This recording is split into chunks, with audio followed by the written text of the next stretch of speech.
Here I hold the Xbox One and everything you need to get it set up and working. And here I hold the Series S. Notice how I'm holding it with only one hand. That, my friend, is called efficiency. Yeah, there was also a cable that comes with that too, but I can't find the cable, so yeah. You can see me set up the Series S with ease compared to the Xbox One, where I have to fumble around with the wires just to get the thing set up. However, it isn't a jab at the Xbox One. They're both equally capable, and it wouldn't be fair to compare the two. But for today's standards, the Series S just makes more sense. When I first received the Series S, I was buzzing, excited to play the next-gen games for the price of $250. But that smile quickly evaporated when I saw the front. And it's the first thing you notice when you pick up the console, the missing disc compartment. And to me, it's a bummer, as I like to own my own games in its physical form, as it gives me a sense of ownership, meaning you could be coming back from a long day at work, ready to play your favourite game, only to find out you can't play it or it's deleted itself off the system. And this principle applies to physical copies.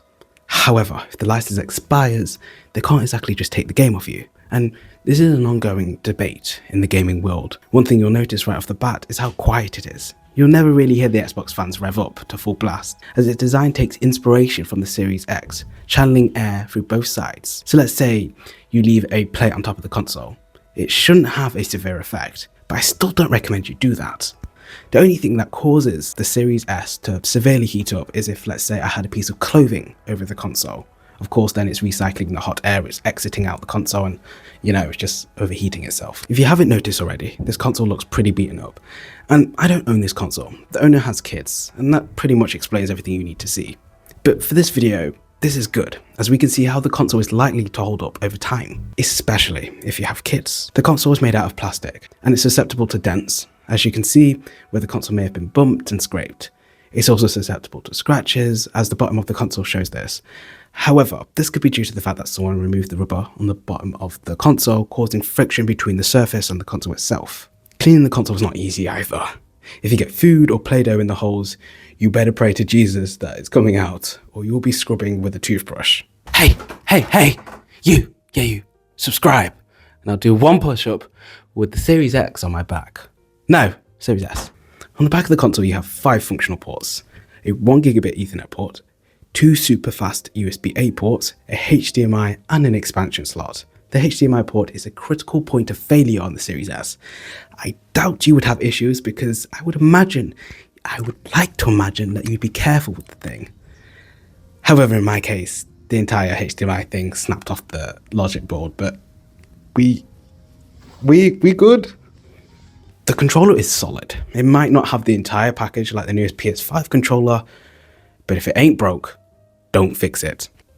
The controller is unquestionably comfortable during long playtimes, without aches or discomfort of the hands. This can be useful, especially for people who have sweaty hands like me, but that's mainly for me when I'm playing games that I find stressful. And it's annoying because it doesn't feel like you have full grip of your controller. Always feels like it's going to shoot out your hand, if you know what I mean. Now imagine you're having the time of your life, playing a game that you enjoy, only for the controller to die on you.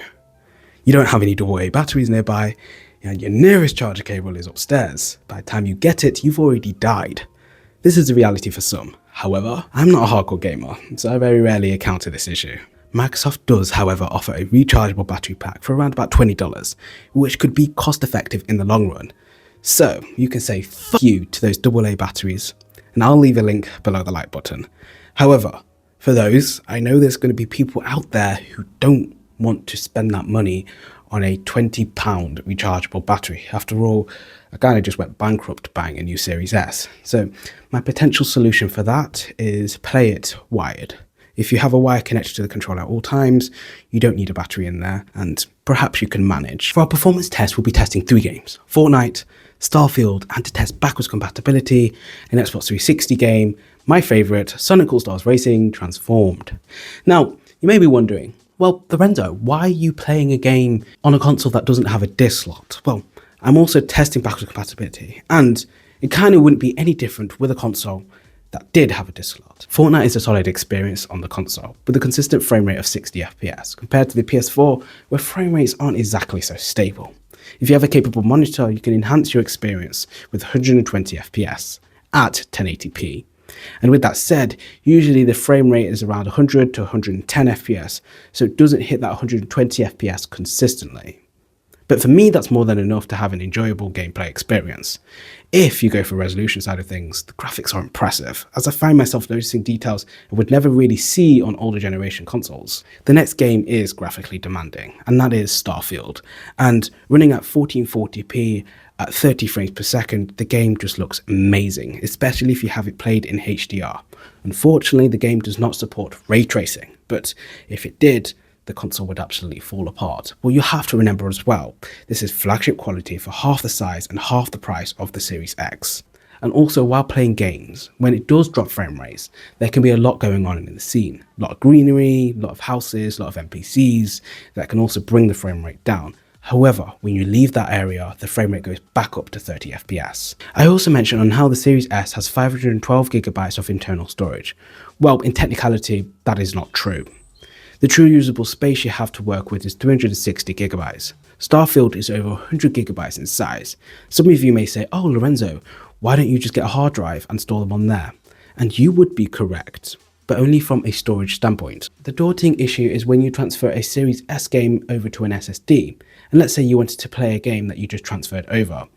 You would then have to retransfer the game from the SSD to the console in order to play it. If you're thinking about it, most games these days are about 100GB in size, so you would only be able to have 3 games on your console before you run out of storage, and if you have other apps, probably about 2 games before you completely run out of storage. However, create a problem, pay for the solution. There is an expansion card at the back of the console, which will cost you a kidney. Being totally realistic, I do not see the point of you buying a expansion card slot for the back of your console that can sometimes cost even more, or the same price as the Series S itself. That's where you'll be more beneficial in getting a 1TB hard drive for half the price, probably about 50 quid or 70 quid, depending where you look. The next game is Sonic All-Stars Racing. This is my favorite game of all time, as I love the Sonic game series. That was till it got bad, but you can see what I mean. Right off the bat, I'm surprised to see the game running at a locked 60 FPS and surprisingly in HDR. Though this isn't real HDR, it's more like a auto HDR effect slapped on top. However, one thing I definitely did notice was the fact that the game was running in 4K on this TV.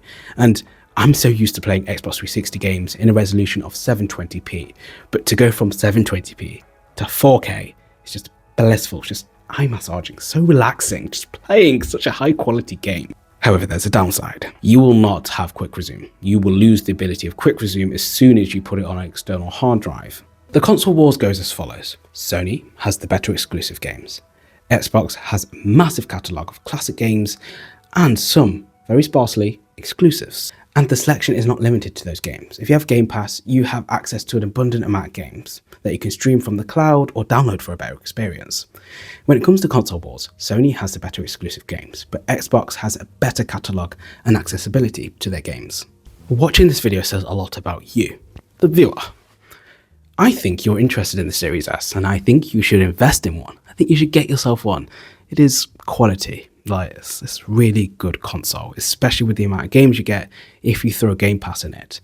For those who are still on the fence, if you have an Xbox One controller lying about, or if you have a third-party controller lying about, invest in Game Pass. It's only £12.